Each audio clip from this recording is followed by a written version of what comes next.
अस्सलाम वालेकुम नाज़रीन, मैं हूं ज़मीर हैदर और आप देख रहे हैं प्रोग्राम पब्लिक पल्स। नाज़रीन, बजट पे बजट आई जा रहे हैं। पहले फेडरल बजट आया, फिर पंजाब और केपी का बजट भी आ गया, लेकिन इस्तेहकाम जो है वो नहीं आ रहा मईशत में। और किसी भी तरह दूर दूर तक मामला जो हैं, एक्सपर्ट्स जो हैं, ख़ासतौर पे इंटरनेशनल इकोनॉमिस्ट, वो भी पाकिस्तान की मईशत पर सवाल उठाए हुए हैं। और आज मैं देख रहा था ब्लूमबर्ग की रिपोर्ट जो आई है, उसमें इकोनॉमिस्ट हैं, वो सिटी ग्रुप इनकॉर्पोरेट, अब आपको मालूम है एक बहुत बड़ा इदारा है, उसके इकोनॉमिस्ट से इंटरव्यू किया ब्लूमबर्ग के रिपोर्टर ने, और उसमें उन्होंने कहा कि Pakistan budget isn't enough to unlock IMF loan. और उसमें उन्होंने कहा कि फॉरेक्स रिजर्व, जो आपके फॉरेन एक्सचेंज रिजर्व्स हैं, वो 10 अरब डॉलर से भी कम हो गए हैं और मुल्क को तकरीबन 41 बिलियन डॉलर चाहिए अगले एक साल के अंदर, अगर आपने अपनी मईशत को चलाना है। इस तरह की चीजें तो सामने आ रही हैं। सिर्फ 900 मिलियन डॉलर के लिए हमने ये बजट दिया, लेकिन अभी भी मिफ्ता इस्माइल साहब ये कह रहे हैं कि आईएमएफ पूरी तरह खुश नहीं हुआ और मजीद मुश्किल डिसीजंस लेने हैं। पाकिस्तान में हमेशा मईशत पर सियासत होती रही है, और अगर कोई इस पे कंटेस्ट करेगा तो मुझे नहीं समझ आएगा क्यों करेगा, क्योंकि पिछले 30 साल से तो मैं यही सुनता आ रहा हूं और देखता आ रहा हूं। यहां तो गुज़िश्ता हुकूमत की करप्शन और बैड पॉलिसीज, अवाम मुखालिफ पॉलिसीज, जिसकी वजह से मुल्क को नुकसान हुआ, या फिर यही कि जी लैंड माइंस बिछा के चली गई पिछली हुकूमत। और यही हमने सुना। अगर आप 2008 से में सुन लें, जो हमारे यूसुफ रज़ा गिलानी साहब थे, उन्होंने भी यही कहा। फिर वज़ीर आज़म उसके बाद बने मियां नवाज शरीफ साहब, उन्होंने भी यही कहा कि जी तो लैंड माइंस बिछा के गए हैं। फिर उसके बाद इमरान खान साहब जब आए, उन्होंने भी यही कहा कि जी पाकिस्तान की वर्स्ट इकोनॉमिक सिचुएशन उनको जो है सुपुर्द की गई। अब मामला यह है कि इस पर सियासत तो हर कोई करता है और हर जमात कर रही है, और ये भी इल्ज़ामात लगाते रहे हैं कि जी जाने वाली हुकूमत मुआशी बारूदी सुरंगें बिछाने के इल्ज़ामात लगाते रहे। मईशत पर सियासत तो हो रही है, मगर सबसे बड़ा सवाल यह है कि इससे सबसे ज़्यादा जो बराह रास्त मुतासर होती है वो है अवाम। उसका क्या बनेगा, इस पर बात करेंगे आज। और अदम सियासी इस्तेहकाम अगर इसी तरह चलता रहा तो फिर क्या मुआशी इस्तेहकाम आ पाएगा? इन्हीं मामलात पर बात करने के लिए मुझे ज्वाइन किया है राना एहसान अफजल स्टूडियो से। बहुत बहुत शुक्रिया राना साहब आपके वक्त का। सीनियर रहनुमा पाकिस्तान मुस्लिम लीग नून।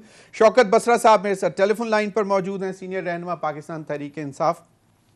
राना एहसान अफजल साहब, अगर इजाज़त दें तो मैं ज़रा थोड़ा सा क्रिटिसिज्म ले लूँ, क्योंकि आपकी इस वक्त हुकूमत है, तो शौकत बसरा साहब से पूछ लेते हैं। बसरा साहब, आप लोग जो इल्ज़ामात लगाते रहे 2018 में, आज मौजूदा हुकूमत भी यही लगा रही है, और अभी भी इट्स नॉट इनफ, मज़ीद मुश्किल फैसले लेने पड़ेंगे आईएमएफ को प्लीज़ करने के लिए, और पहली ट्रांश यानी कि 900 मिलियन डॉलर के लिए। क्या कहते हैं शौकत बसरा साहब?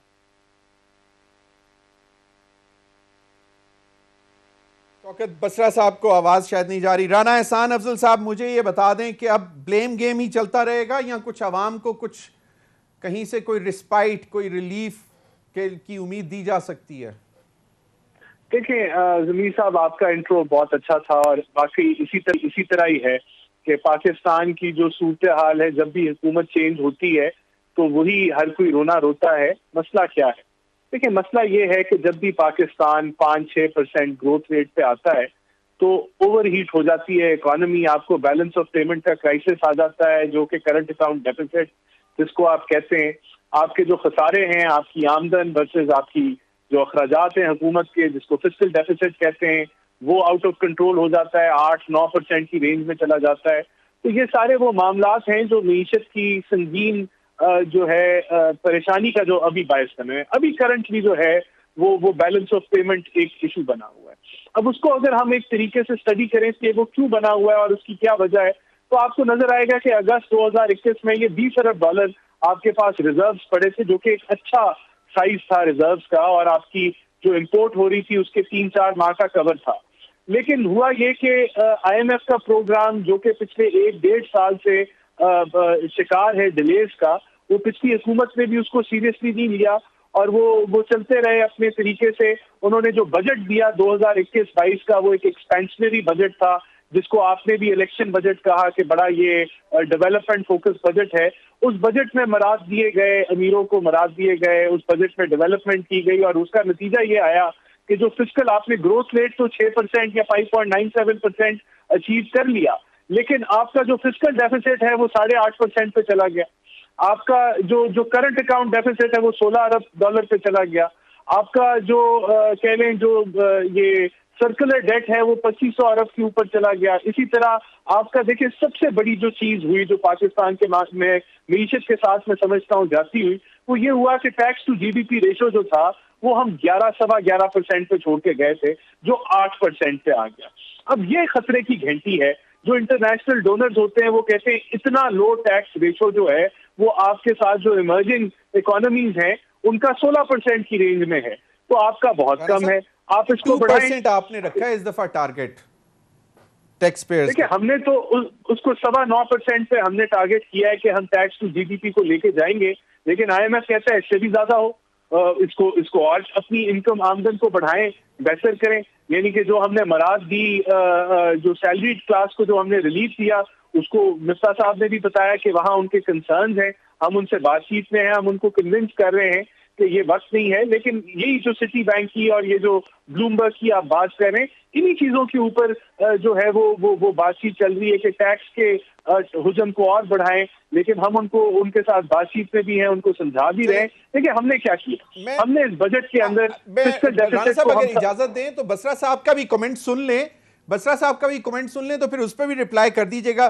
शौकत बसरा साहब, 2018 में जब इमरान खान साहब की हुकूमत आई तो तब भी उन्होंने यही कहा कि ये बारूदी सुरंगें बिछा के गए मईशत के मैदान में और उसमें मतलब तारीखी कर्जा मिला, और उसके बाद अब जो है वो कह रहे हैं कि जी ये तो तारीखी क्या, ये तो सब कुछ सरपास कर चुका हुआ है। मसला ये है कि ये बिल्कुल हमेशा मैंने भी देखा और आप लोग भी सब देखते हैं कि मईशत पर सियासत की जा रही है और पिछले काफ़ी अरसे से की जा रही है, लेकिन अवाम जो डायरेक्टली इस चीज़ से मुतासर हो रही है उसका शायद कोई किसी को ख्याल नहीं है। तो क्या है सियासी अदम इस्तेहकाम अगर इसी तरह चलता रहा तो आपका क्या ख्याल है कि ये लोग बेहतरी कर सकेंगे? तो अवाम का कुछ ख्याल है आपको कि चलें थोड़ा सा ज़रा सब्र कर लें, इंतखाबात हो जाएंगे, ये सियासी एक इंतशार ना हो मुल्क में? जमीर हैदर साहब जरा सवाल दोबारा रिपीट कर देंगे? जी बसरा साहब, सवाल मेरा इतना था कि पाकिस्तान में हमेशा मईशत पर सियासत की गई। आपके लीडर ने भी, प्राइम मिनिस्टर इमरान खान साहब ने भी जब 2018 में बने तो यही कहा। मसला यह है कि इन तमाम इल्ज़ाम जो आप लगाते हैं माशी अदम इस्तेहकाम का, इससे डायरेक्ट मुतासर अवाम होती है। तो अगर सियासी अदम इस्तेहकाम रहा तो ये मईशत तो फिर नहीं संभल पाएगी। तो क्या पीटीआई में ये सोच है कि थोड़ी सी पॉजिटिव सियासत कर ली जाए, इंतशार की सियासत ना रखी जाए, जलसे जुलूस प्रोटेस्ट और ये सारा, क्योंकि इमरान खान साहब अभी तो कायल हैं इस बात पे कि बहुत बड़ा उन्होंने एक मतलब प्रोटेस्ट रजिस्टर करवाना है और दुनिया देखेगी, तो उससे आम आवाम को क्या फायदा होगा, मईशत को क्या फायदा होगा? जमीर हैदर साहब, मैं आपकी बात से 100% इत्तेफाक करता हूँ। अगर पाकिस्तान होगा, प्यारा मुल्क होगा, तो सियासत भी होगी, वजीर भी बनेंगे, वजीर आजम भी बनेंगे, पार्टियां कभी कभी हार जाएंगी, कभी जीत जाएंगी। लेकिन जब तक पाकिस्तान के अंदर पाकिस्तान के मुफादात का, अवाम के मुफादात का सोचा नहीं जाएगा, हम आगे नहीं बढ़ सकते। देखिए, ये 100% दुरुस्त बात है कि सियासी इस्तेहकाम भी तब होगा जब माशी इस्तेहकाम होगा। वो कहते ना, जिन्होंने घर दाने उन्होंने कमले भी सियाने। अब जिनके घर में खाने को रोटी नहीं है, जिनके रात बच्चे भूख से मर रहे हैं, उनके पास दवाई के पैसे नहीं है, तो मुझे बताइए ये अफरा तफरी, ये इंतशार और पाकिस्तान के अंदर जो हालात हैं इसी तरफ और ज्यादा बढ़ेंगे। लेकिन अगर आप जिम्मेदारी की बात करते हैं, अनडाउटेडली तमाम जमातों की जिम्मेदारी है, पूरी कौम की जिम्मेदारी है, जाहिर है सबको रिप्रेजेंट कर रहे हैं। आप मुझे ये बताइए कि 70 साल में इमरान खान का और तहरीक इंसाफ का कितना हिस्सा है पाकिस्तान के अंदर? क्या ये जो अरबों के लोन हैं, या ये जो पाकिस्तान को गिरवी रखा गया आईएमएफ के पास, इमरान खान तो अब आया, 3 साल 3.5 साल हुकूमत की है, क्या इमरान खान ने गिरवी रखा था आईएमएफ के पास? क्या वो पैसे किस लिए गए? मुझे कोई बता दे, यहाँ नुमाइंदे बैठे होंगे, दानिश्वर भी होंगे, कोई मुझे अहले दानिश ये बात बता दे कि उन कर्जों से क्या पाकिस्तान के डैम बने? क्या गरीबों पर पैसा लगाया गया? क्या महंगाई खत्म हुई? हाँ, ये तो हुआ। जो हुक्मरान रहे, खा वो आमिर थे, खा ये सियासी जो इस वक्त जमहूरी आमिर हैं, जिनकी 4-4 बार हुकूमतें रही, इनका तो हमने देखा कि ये अरबपति से खरबपति बन गए, दुनिया के हाथ में जायदादें बन गई, और ये क्रिमिनल एलीट इसको मैं कहता हूँ, ये वो अब तो हर वो मेरे ख्याल में 7 या 8% लोग रह गए हैं जो जिनके पैसे बाहर, जायदादें भी बाहर है, यहाँ पे रुपया गिरता है तो ये मानिए रात को वो ना आपस में खुश होते हैं बैठ के कि ये देखो हमारा जो अकाउंट है डॉलरों में, जो पाउंड में, जो कतरी में ऊपर जा रहा है। तो मुझे बताइए इमरान खान का इसमें कितना हिस्सा है? चले अब इमरान खान पे ड्यूटी आप कोई हिस्सा नहीं है। मैं इस बात पर मानने के लिए बसरा साहब बिल्कुल तैयार हूं। मुझे एक बात बताएं कि 2013 से लेके 2018 तक पीटीआई ऑपोजिशन में थी, आपके असद उमर साहब, आपके बड़े बड़े लोग तमाम कमेटीज में मौजूद थे फाइनेंस की, उनके सामने फिगर्स आते थे कि नहीं आते थे असेंबली के क्वेश्चन आंसर सेशन में कि अब तक का कर्जा कितना है, क्या उनको नहीं मालूम था? ये माजर से ना कहिएगा और फिर ये कहना इमरान खान साहब का कि हमारे पास तो 100 लोग जो हैं वो economic experts, financial experts, energy के एक्सपर्ट्स मौजूद हैं और हम ये सारी चीजें ठीक कर देंगे। तो माजरत से फिर मैं आज की हुकूमत को भी यही ब्लेम करूंगा, क्योंकि ये तो एक्सपीरियंस्ड हैं, इनको तो सब मालूम था, ये भी कमेटीज में बैठते रहे हैं। ये अगर ये भी क्लेम कर रहे हैं तो वो भी सियासत कर रहे हैं। तो माजरत से फिर ये इस तरह ना कि ब्लेम ले लें कुछ भी है। मैं लेफ्ट नहीं करूंगा, जो जिम्मेदारी हमारे पे है, कौम फिक्स करे, आप करे, हम उसको तस्लीम करेंगे। मुझे सिर्फ 1 मिनट दे दे अपने आर्गूमेंट को डेवलप करने के लिए। यहाँ पे जमीर हैदर साहब जब हम आए, हमने आकर आज सिर्फ 3.5 साल देख लें, इंडिकेटर्स हैं, हम नहीं कहते हमने दूध और शहद की नहरें बहा दी। आज जितने इशारे हैं इकोनॉमी के, हर आपका इंटरनेशनल इदारा, खा वो मोडीज हो, खा आपका वर्ल्ड बैंक हो, खा IMF हो, खा इवन पाकिस्तान के इकोनॉमिस्ट हो, क्या कह रहे हैं कि 2.5-3 महीने जब हमारी हुकूमत थी उस वक्त आपकी जीडीपी ग्रोथ रिकॉर्ड 6% की तरफ बढ़ रही थी। आपके पास आपकी एक्सपोर्ट्स तारीख की सबसे ज्यादा थी, इंडस्ट्री बढ़ रही थी। इसके बावजूद कि दुनिया के अंदर बड़ी बड़ी इकोनॉमीज थी, आपने देखा कि उनके साथ क्या हुआ। अब अमेरिका को उठाकर देख लें, बर्तानिया को उठाकर देख लें, जितने भी ममालिक हैं वहां पे बेड़ा गर्क हो गया इस कोविड की वजह से। लेकिन हम अल्लाह का शुक्र मनाते हैं कि इसके बावजूद हमें जब 2.5 महीने पहले हटाया गया एक जो साजिश की अमेरिका, एक मिनट सिर्फ 1 मिनट, अमेरिका ने, इसराइल ने, इंडिया ने जो साजिश करके हटाया, और इस वक्त जो CIA की हुकूमत है पाकिस्तान में, हमारे पे इल्जाम क्या था? हमारे पे इल्जाम ये था हमने इकोनॉमी का बेड़ा गर्क कर दिया है, हमने माशियत का बेड़ा गर्क कर दिया है। अगर हमने बेड़ा गर्क कर दिया है तो आज माशाल्लाह दूध और शहद की नहरें बह रही हैं, बिजली पहले से महंगी, डॉलर। अगर इजाजत दें तो मैं ब्रेक पे चला जाऊं। ब्रेक के बाद राना साहब आपने तो सुन ली शौकत बसरा साहब की, तो मतलब आपको भी किसी तरह एक्सक्यूज तो नहीं मिलना चाहिए मौजूदा हुकूमत को, क्योंकि आप लोग तो एक्सपीरियंस हैं, पिछले ये तकरीबन कोई चौथा टेन्योर है आपके पास, जो भी है 1.5 साल जो भी बचा है, जो आप कहते हैं कि ये साल पूरा करेंगे, तो एक्सक्यूज तो कोई नहीं है। मसला सिर्फ अवाम का है, वो तो इस सियासत के अंदर जो है वो तबाह हो रही है। इस पर मजीद बात करेंगे, वक्त हुआ एक ब्रेक का, हमारे साथ रहिए।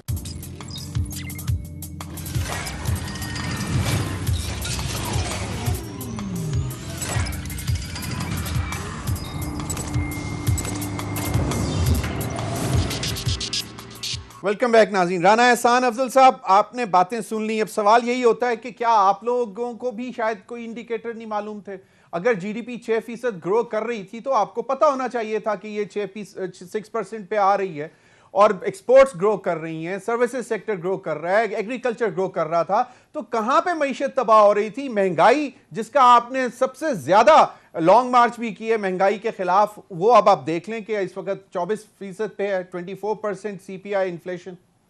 जमीर साहब, हमारा काम है कि हम सुनने वालों को एजुकेट करें कि कहाँ खराबी है। देखिए, मैं मान लेता हूँ कि सबने मान लिया कि 5.97% से जो है वो GDP ग्रो की, लेकिन क्या चीज खराब थी? खराब ये था कि इस मुल्क में डॉलर्स खत्म हो गए।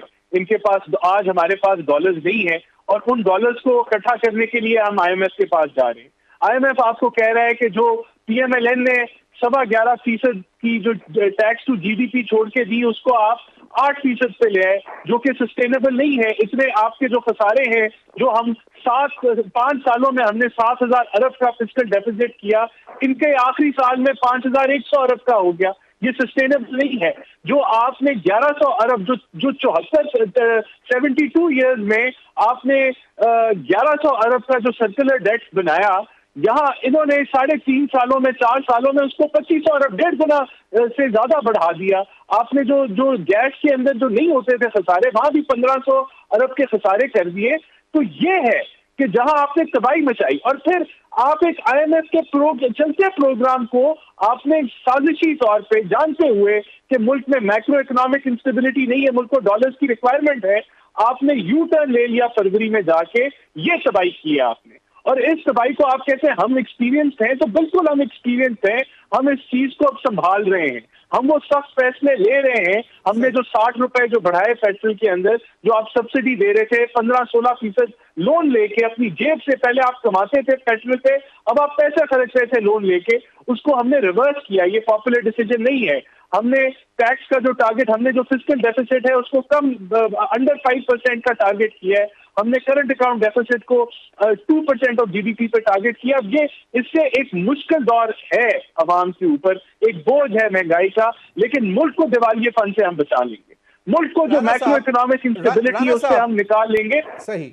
राणा साहब, आप ही से मेरा सवाल यह है कि जब हम पूछते हैं पिछली हुकूमत से कि जी आपने ये किस तरह पेट्रोल की कीमतें कम कर दी थी, तो वो कहते हैं कि 250 से 350 अरब रुपए का रेवेन्यू कुशन हमें मिल रहा था, जो जून तक हम ये सस्टेन कर सकते थे। दूसरा, आपको आज कौन रोक रहा है कि रूस से आप सस्ता पेट्रोल ले लें? यहां पे काउंसिल जनरल रूस की एम्बेसी में वो कह रहा है कि जी आए हमसे ले लें।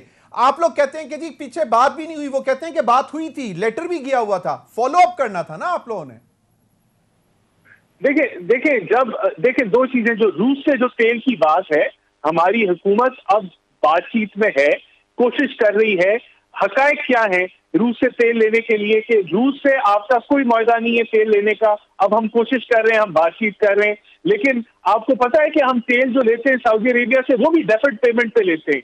क्या आज अगर आपको रूस ऑफर भी कर देता है, जो अभी नहीं किया उसने ऑफर, लेकिन अगर कर देता है कि आपके पास डॉलर्स हैं तेल लेने के लिए, लेकिन उसके बावजूद हम उस चीज पे वर्किंग कर रहे हैं। इनका झूठ था। इमरान खान की आप निकाल के दिखाएं तस्वीरें कि हमारा मुआहदा हो रहा था, हमें वो ऑफर कर रहे थे। ऐसी कोई बात नहीं है। हम कोशिश कर रहे हैं कि अगर मुमकिन तौर पर रूस से तेल लिया जा सकता है तो वो हम लें, लेकिन उनका ग्रेड और तेल का, क्रूड ऑयल का और है, आपकी रिफाइनरीज के अंदर वो नहीं चलता।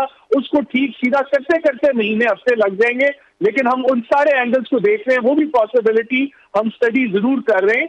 ये एक प्रोपोगेंडा इन्होंने रशिया का किया है और वो कुछ भी नहीं है। दूसरा देखें, जब इन्होंने तेल की, यहाँ पे इस्लामाबाद में बैठ के कह रहे हैं कि बात हुई थी इस पर, और बाकायदा लेटर भी गया हुआ है, ये हमाद अजहर साहब ने भी बताया। I was there in Moscow at that time. उन्होंने कहा था कि जी सदर पुतिन ने कहा कि everything would be taken care of, no worries, आप जाएं, आपका आना बहुत हमारे लिए मतलब काबिले मतलब खुशी है कि आप यहां पे आए। तो आप, हमें ये समझ नहीं आती है कि मसला क्या है। अगर उसी वक्त हमने अपने फॉरेन ऑफिस को, जमीन साहब, हमने अपने फॉरेन ऑफिस को कहा आप राब्ता करें, कोई मुआहदा नहीं है, कोई ऑफर नहीं है रशिया की, लेकिन अब हम उसको परसू जरूर कर रहे हैं। पिछली हुकूमत की कोई ऑफर नहीं। उन्होंने आए, वो जब पाकिस्तान आए, उन्होंने तेल का जिक्र भी नहीं किया। जो उन्होंने लेटर लिखा उसका कोई जवाब भी नहीं आया। लेकिन उसके बावजूद हम कोशिश कर रहे हैं कि अगर कोई मुमकिन तौर पे तेल आप रशिया से खरीद सकते हैं तो उसको हम जरूर परसू करें। लेकिन देखें, ये कह देना कि आज लेते लेते वो तेल शायद चंद महीने गुजर जाए, ये बात नहीं है। वहां इंडिया के अंदर जो तेल है वो आज भी 270 और 280 रुपए का है। वो सस्ता नहीं है पाकिस्तान से। उन्होंने जो कीमतें गिराई हैं वो अपनी परचेजिंग कॉस्ट से नीचे नहीं लेके गए, वो अभी भी टैक्स और लेवी कमा रहे हैं। इंडिया इस वक्त की इंडियन हुकूमत जो है वो तेल की कीमतों पे टैक्स भी कमा रही है, लेवी भी कमा रही है। पाकिस्तान जो है, सही राणा साहब, 34 मिलियन बैरल्स इंडिया रूस से तेल खरीद चुका हुआ है। शौकत बसरा साहब, इमरान खान साहब कहते हैं कि ये अमरीकी गुलामों की हुकूमत है, इस वजह से ये रूस से तेल नहीं ले सकेगी। अगर इमरान खान साहब इतने कन्विंस थे कि वो बात हुई थी वहां पे, तो जब वापस आए थे तो आते ही इनिशिएट कर देते, क्योंकि सबसे बड़ा पाकिस्तान के ऊपर बर्डन जो है वो तेल की कीमतों का था और उसकी बढ़ती हुई कीमतों का था आलमी मंडियों में। वीट की तो बात की आके उन्होंने। शौकत बसरा साहब शायद लाइन ड्रॉप कर इंडिया गए। जो जी है राणा साहब, आज जो है वो इस बहरान के अंदर तेल नहीं खरीद रहा रूस से, वो पिछले 30, 40, 50 सालों से खरीद रहा है। हमने आज तक तेल नहीं खरीदा।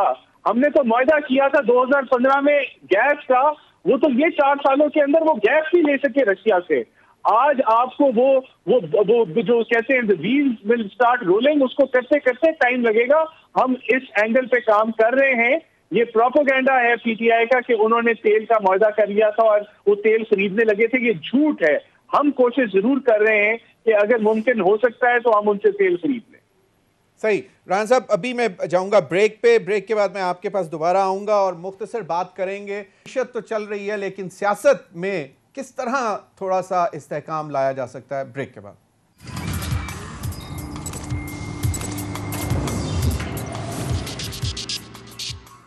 वेलकम बैक नाज़रीन। शौकत बसरा साहब मेरे साथ मौजूद हैं। बसरा साहब, अगर इमरान खान साहब तेल की बात करके आए थे रूस से खरीदने की, तो आपने कि फौरन बात क्यों नहीं अनाउंस किया? अगर आप कहते हैं कि जी फौरन ये तहरीक अदम एतमाद आना शुरू हो गई, तो वो तो 8 तारीख को जमा हुई, 7 तारीख को एक मरासला आया और 26 मेरे ख्याल में फरवरी को वो पाकिस्तान वापस आ चुके हुए थे। तो दिन तो इतने थे कि कम से कम जो वो सॉलिड बात करके आए थे उस पर फौरन जो है उसके ऊपर फॉलो अप करते और बताते कि ये हम करके गए हैं। एक खत जो कि पता नहीं किस तारीख का, हमाद अजहर साहब बताते हैं कि मैंने लिखा था, जिसका जवाब अभी तक नहीं आया था। फॉरेन ऑफिस ने अप्रोच किया पाकिस्तान की एम्बेसी के थ्रू, लेकिन वहां पे भी कोई खातिर का उनको जवाब नहीं मिला। तो अगर इमरान खान साहब कुछ सॉलिड बात करके आए थे, तो फिर आज अवाम क्यों इतनी परेशान है? क्यों नहीं डील नेगोशिएट हो चुकी थी अभी तक?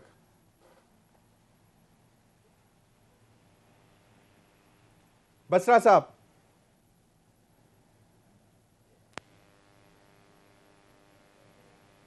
शौकत बसरा साहब, मेरी आवाज आ रही है आपको? जी बिल्कुल आ रही है सर, आ रही है सर जवाब दे दें। जी बताइए सर। बसरा साहब, आपसे मैं तीसरी दफा ये सवाल कर रहा हूं कि जनाब अगर इमरान खान साहब 24 फरवरी को गए, 26 को वापस आ गए और उनके मुताबिक पेट्रोल की डील्स हुई थी, वहां पे नेगोशिएट हुआ था, तो 8 तारीख को तहरीक अदम एतमाद जमा हुई, उसके काफी दिन तक वो रही, 23 मार्च भी गुजर गई, फिर 27 मार्च भी आ गई, तो क्यों नहीं उस पर फॉलो अप हमें नजर आया? साहब दो बातें हैं इसमें। ये तो एडमिटेड फैक्ट है कि जो साइफर आया, जो मरासला आया, जो लव लेटर आया, इनके नाम जो जिनको कहा गया कि हटा दे खान साहब को, उसमें क्लियरली पहला फिक्रा ये है कि रशिया खान साहब क्यों गए। रशिया जाने का फैसला उनका सोली उनका फैसला था, नंबर 1। अब आगे चलते हैं। अब खान देखिए मरासला आया है, इमरान खान साहब ने खुद कहा कि मैंने 7 मार्च को देखा है। 26 फरवरी से लेके 6 मार्च तक इस पर फॉलो अप क्या हुआ था? सर आगे चलते हैं। देखिए, टू स्टेट मायदे होते हैं ना, उसके लिए आप क्रॉसपॉन्डिंग करते हैं। जब हमने उनसे डिमांड किया कि हमें डीजल पर, मैं आपको लेटर व्हाट्सएप कर देता हूं, टूर पर जाने से पहले हमाद अजहर साहब ने बाकायदा उनके यहाँ पे फॉरेन ऑफिस को वो लेटर दिया। लेटर देने के बाद हम वहां पे पहुंचते हैं। इसको तो अब बाकायदा जो रशियन प्रेसिडेंट पुतिन है, उन्होंने इंटरव्यू में कहा है कि हमारी बातें ही 2 हुई हैं, एक पेट्रोल और डीजल लेने पर और एक वीट लेने पर। अच्छा चले उनको भी छोड़ दें। अभी जो उनका एम्बेसडर पाकिस्तान में है, उन्होंने क्या कहा है, चले हम इन बातों को भी छोड़ दें। हम तो भाई गलत थे, नकम्मे थे, नहीं चला सके। अगर इंडिया उनसे पेट्रोल डीजल ले सकता है, अगर श्रीलंका ले सकता है, बसरा साहब तो हम दूर चली गई है, प्लीज एक जगह अगर आप रुक के बात कर लें तो शायद। सर अब आवाज आ रही है? सर अब आवाज आ रही है? जी सर आवाज आ रही है? जी आ रही है। सर मैं गुजारिश ये कर रहा हूं कि हमने तो अपने मुल्क का मुफाद देखना है, आवाम का मुफाद देखना है। आज यकीन मानिएगा ज़मीर हैदर साहब, मैं अपने हल्के में फिर रहा हूं, लोग झोलियां उठा अभी बददुआएं दे रहे हैं और ये बददुआएं नफरत में बदल रही हैं। इसको कोई रवायती फिक्रा मत समझिएगा। अभी ये बिजली के बिल आने दें। अभी जहां तक ये लेके जा रहे हैं चीजों को, यहाँ पे मैं गली गली में लड़ाई होती देख रहा हूँ, मैं इंतशार देख रहा हूँ। अगर इनको पाकिस्तान का अजीज है, अपने केसेस को छोड़ दें, वो तो खत्म हो गया, NR2 मिल गया। ये रशिया क्यों नहीं जाते? ये रशिया से पेट्रोल और डीजल क्यों नहीं डिमांड करते? मुझे सिर्फ कोई एक बात बता दे। चले हमने मामला नहीं दिया, हमने लेटर लिखा, अब तो रशिया अब तो बार और क्या दिया, मुफ्ता इस्माइल जो है इनके मुफ्ता साहब, उन्होंने कहा कि अगर हम उनसे पेट्रोल डीजल लेंगे हम पे तो पाबंदियां लग जाएंगी। आप क्या सही क्या जमीर हैदर साहब कि जो लोग इनको लेकर आए हैं, जिन्होंने रजीम चेंज की है, वो कहते हैं आप इसराइल के साथ तल्लुकात बनाओ, आप इंडिया के साथ ट्रेड करो, आप चाइना के साथ बातचीत नहीं करेंगे, ना पैसे लेंगे, की तरफ आप आंख भी उठाकर नहीं देखेंगे। तो मुझे बताइए कि चाइना जो हमारा अच्छे बुरे वक्त का साथी है, आज क्या हुआ? शहबाज शरीफ को रोक दिया गया कि आप हमारे मुल्क के करीब ना लाएं। फिर हमारे चीफ ऑफ आर्मी स्टाफ जाते हैं, वो यहाँ जाके बात कर रहे हैं। बात ये हालात अच्छे नहीं है। जमीर हैदर साहब, मैं बड़ी माजरत के साथ, मैं बड़ा छोटा सा सियासी कारकुन हूँ, अवाम में रहने वाला हूँ। हालात अच्छे नहीं है, अफरा तफरी है, हालात अच्छे नहीं है। मैं इसी बात पर राना एहसान अफजल साहब से बात कर लेता हूं, क्योंकि ये सबसे बड़ा इशू है। राना साहब, एक बात तो ये फैक्ट है कि हालात बिल्कुल अच्छे नहीं है और आए दिन ये हालात ज्यादा खराब होते जा रहे हैं। महंगाई एक तरफ, बिजली की अदम मौजूदगी एक तरफ, बिजली के नर्ख, पेट्रोल के नर्ख, ये तो लोग जो है, you are sitting on a ticking bomb at this point. मतलब किसी भी वक्त आवाम फट सकती है। तो कि क्यों सारा मलबा उठाया आपने अपने कंधों के ऊपर? मतलब आप जानने देते इमरान खान साहब भुगतते, बर्दाश्त करते और आइंदा इंतखाबात में जवाब देते इन चीजों का। लेकिन क्योंकि इमरान खान साहब मुल्क को दिवालियापन की तरफ लेके जा रहे थे और मिसमैनेज कर रहे थे इकोनॉमी को, यही वजह थी कि पीडीएम ने इंटरवीन किया और एक आईनी तरीके से हुकूमत की। अब हमें मुश्किल फैसले करने पड़ रहे हैं जिसकी पॉलिटिकल कॉस्ट है, लेकिन वो पॉलिटिकल कॉस्ट खुदा न खास्ता पाकिस्तान से ज्यादा, पाकिस्तान को डुबाने से ज्यादा नहीं है। हमारे लिए पाकिस्तान अहम है और मैं समझता हूँ आगे का रास्ता ये है कि ये आए, असेंबलियों में बैठे, हकीकी ऑपोजिशन करें, हमें अपना आईना दिखाएं, हमें तजावीज दें, हमारी तनकीद करें, हमें टफ टाइम दें, लेकिन असेंबलियों में करें। हम इनको वेलकम करेंगे, हम उस चीज को जो है उस पर इनको अप्रिशिएट करेंगे कि अगर देखें, ये जो हमारी पार्लियामानी जमहूरियत है, ये ऑपोजिशन और गवर्नमेंट का एक कनेक्शन और एक वर्किंग रिलेशनशिप के साथ ही चलती है, जो कि मिसिंग थी इनके हुकूमत में, जो 4 साल इनकी हुकूमत थी। और उसका फेलियर भी यही हुआ कि ये एक फाशिस्ट हुकूमत बनते जा रहे थे, जिसके अंदर कंसेंसस नहीं था, जिसके अंदर ऑपोजिशन को रिस्पेक्ट नहीं थी, उनके साथ एक वर्किंग रिलेशनशिप नहीं था। तो हम इनको वेलकम करते हैं, ये आए, ऑपोजिशन में बैठे, हम मिलकर पाकिस्तान को दुरुस्त करें। और ये जो 2 पिलर्स हैं, हुकूमत और ऑपोजिशन,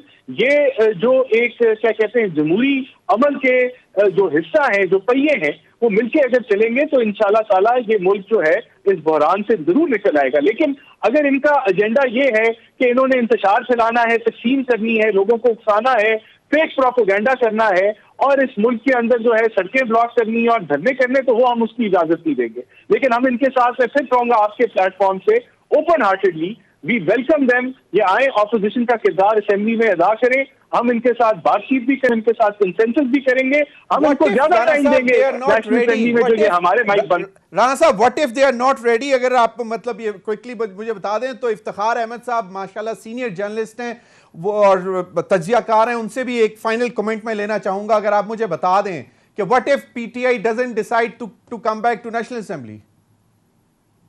देखिए, अगर पीटीआई नहीं आएगी और ये कानून हाथ में लेगी तो कानून अपनी जो कार्रवाई है वो जरूर करेगा।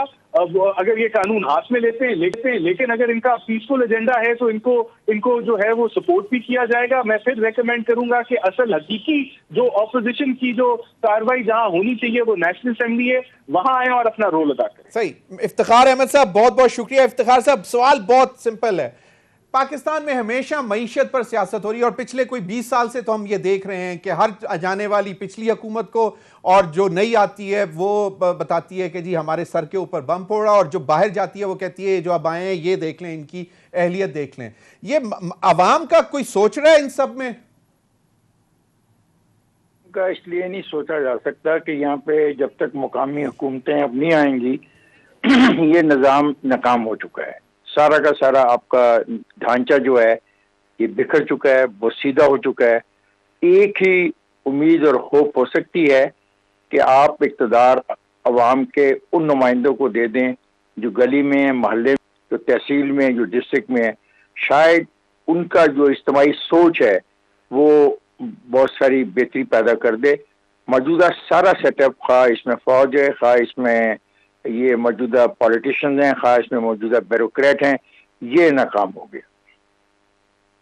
मुझे एक दो चीजें जरा क्लियर कर दें, मतलब इल्जामात ये सब कुछ अगर ये नाकाम आप समझ रहे हैं कि हो गए हैं, तो लोकल बॉडीज इलेक्शंस होने में, फिर उनका आने में, उसमें भी टाइम लगेगा। अभी कोई क्विक फिक्स नजर आता है आपको कि अगर फर्ज करें इनको कहते हैं कि जी नहीं आप भी नहीं संभाल पा रहे, आप भी जरा निकलें, तो फिर क्या कोई केयर टेकर सेटअप आए, वो 6 महीने 3 महीने या साल रहे और फिर वो चीजें बेहतर करे? ही नहीं है। जहां आज हम खड़े हैं इसमें कोई ना कोई तो रिस्पॉन्सिबल है, तो आप जो अवॉइड करते हैं कि बी ए को ना रिस्पॉन्सिबल ठहराया जाए, बी को ना रिस्पॉन्सिबल ठहराया जाए। मैं सारी खेल से बाहर निकलना चाहता हूं। मैं कहता हूं कि आप लाखों इंसानों को मुंतखब करें और उनको ये रियासत चलाने दें, बस इतनी सी बात है। मतलब उसमें तो बाकायदा इंफ्रास्ट्रक्चर डेवलप करना पड़ेगा। आप नए सूबों की भी बात करते रहे हैं कि जी जनूबी पंजाब का सूबा बनना है, फिर एक साउथ पंजाब का, नॉर्थ पंजाब में भी प्लान था कि जी हजारा वगैरह। मसला ये है कि ये तो इसमें टाइम लगेगा ना, लोकल गवर्नमेंट्स तैयार होने में, उनका इंफ्रास्ट्रक्चर डेवलप हो और सारी पावर्स आप उनको दे दें, लेकिन फिर भी एक फेडरल सेटअप तो रहेगा सिर्फ उतना जितना आइन में है। 18वीं तरमीम के बाद फेडरल सेटअप बहुत कम हो चुका है और उसको अगर और कम किया जा सकता है तो कम किया जाना चाहिए। खुद इस्लामाबाद के अंदर भी मुकामी हुकूमतें होंगी और वो चलाएंगी उसको। तो ये कहना कि जी मुकामी हुकूमतों में वक्त लगेगा, इतने सालों से ये कोशिश जो होती है उसको नाकाम बनाया जा रहा है। ये रियासत नहीं वैसे चलेगी। भीख मांग के गुजारा कब तक करेंगे आप? जब तक लोगों को मसलन आज पंजाब में बजट आया है, खैबर पख्तूनख्वा में बजट आया है और वफाक में बजट आया है। ये बजट बनाने वाले सिर्फ ब्यूरोक्रेट हैं, इसमें अवाम की कोई इनपुट नहीं है। उनकी किसी ख्वाहिश को मद्देनजर रखा नहीं गया और ना ही उनसे कोई तजवीज़ ली जाती है और ना ही उनको इस काबिल समझा जाता है कि वो मुल्की अमूर में अपनी राय का इजहार कर सकें। इफ्तिखार भाई, फिर आप इसका मतलब ये कह रहे हैं कि ये जितने इतने बड़े अरस्तू बनते हैं कि मईशत में ये हो गया, मईशत में हम ये करने जा रहे हैं, मईशत ऐसे होगी, ये इनकी अपनी सोच नहीं है। ये पढ़े लिखे ब्यूरोक्रेट्स जो पाकिस्तान के लिए बहुत लॉयल हैं, ये उनकी सोच होती है। मोबाइल इस्तेमाल किए अपने पास से। मैं कहता हूँ ब्यूरोक्रेट को कुछ पता ही नहीं है। एक ब्यूरोक्रेट सुबह के वक्त होता है सेक्रेटरी ज़राअत, पता लगता है फिर उसको लगा दिया गया सेक्रेटरी लाइफ स्टॉक, फिर उसको पता लगता है कि वो सेक्रेटरी एनर्जी हो गया, फिर उसको पता लगता है सेक्रेटरी एजुकेशन हो गया। तो क्या वो करेगा? क्या उसको समझ है? किस किस जगह पे वो इंसाफ करेगा अपने ओहदे पर? ये बहुत बुनियादी अब सवालात इस ढांचे में शुरू हो गए हैं और ये बड़ी अच्छी बात है। ये सवालात उठाए नहीं गए थे माजी में, लेकिन अभी उठाए जा रहे हैं और उठाए जाने चाहिए। इफ्तिखार भाई, लास्ट 30 सेकंड्स, एक छोटा सा मुख्तसर सा जवाब। हर मुल्क के अंदर बड़ा विजनरी प्लानिंग होती है और इसी तरह के ब्यूरोक्रेट्स जिन्होंने बहुत मतलब क्रीम द ला क्रीम जिसको कहते हैं कि क्रीम ऑफ द क्रीम आती है, वो आपकी पॉलिसी विजन बनाती है। तो पाकिस्तान में ऐसा क्या हुआ कि यहां पे हमें वहां से कोई अच्छी पॉलिसी भी नहीं मिली? ही अदारे ने पॉलिसियां देने की कोशिश की, उस अदारे ने जो आखिरी पॉलिसी दी, जो आखिरी तजर्बा किया, उसकी नाकामी के बाद अब हम यहाँ खड़े हैं। इसके बाद अगर हम आगे नहीं जाते और कुछ समझौता बामी तौर पे नहीं करते तो we are going for a default. अल्लाह रहम करे। बहुत बहुत शुक्रिया इफ्तिखार अहमद साहब, सीनियर फी तजियाकार हमारे साथ मौजूद थे। नाज़रीन, अब तक के लिए इतना ही, इजाज़त दीजिए। अल्लाह हाफिज़।